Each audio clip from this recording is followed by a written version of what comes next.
ವಿಶ್ವಕರ್ಮ ಸಮುದಾಯದ ಬಗ್ಗೆ ಯೋಚನೆ ಮಾಡಿ.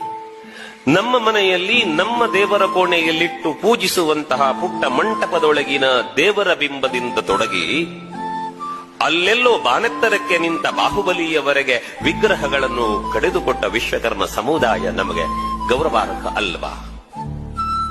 ಮಂದಿರ, ಮಸೀದಿ, ಚರ್ಚ್ಗಳನ್ನು ಭೇದವಿಲ್ಲದೆ ಅವುಗಳನ್ನು ರೂಪಿಸಿಕೊಟ್ಟ ಸಮುದಾಯ ನಮಗೆ ಆದರ್ಶ ಅಲ್ವಾ? ರಾಮಚಂದ್ರರಾವ್ ಅನ್ನುವಂತಹ ವಿದ್ವಾಂಸರೊಂದು ಮಾತನ್ನು ಹೇಳುತ್ತಾರೆ. ವಿಶ್ವಕರ್ಮ ಸಮುದಾಯ ಈ ಗುಡಿ, ಗೋಪುರ, ಮಠ ಮಂದಿರಗಳನ್ನು ನಿರ್ಮಿಸದೆ ಹೋಗುತ್ತಾ ಇದ್ರೆ ಭಾರತೀಯ ಸಂಸ್ಕೃತಿಯ ಗತಿಯೇನಾಗ್ತಿತ್ತು ಅಂತ ಪ್ರಶ್ನೆ ಮಾಡುತ್ತಾರವರು. ಅಂದ್ರೆ ಇವತ್ತಿಗೆ ಭಾರತದ ಕಡೆಗೆ ಶಿಲ್ಪ ವೈಭವವನ್ನು ಕಣ್ಣುತುಂಬಿಕೊಳ್ಳುವುದಕ್ಕೆ ಬರುವುದಾದರೆ ಆ ವಿಶ್ವಕರ್ಮ ಸಮುದಾಯದ ಕೊಡುಗೆಯನ್ನು ನಾವು ಮರೆಯುವುದಕ್ಕೆ ಸಾಧ್ಯವೇ? ಯೋಚನೆ ಮಾಡಿ. ನಾವು ನಮ್ಮ ಪೂರ್ವಿಕರು ಅದರಿಂದ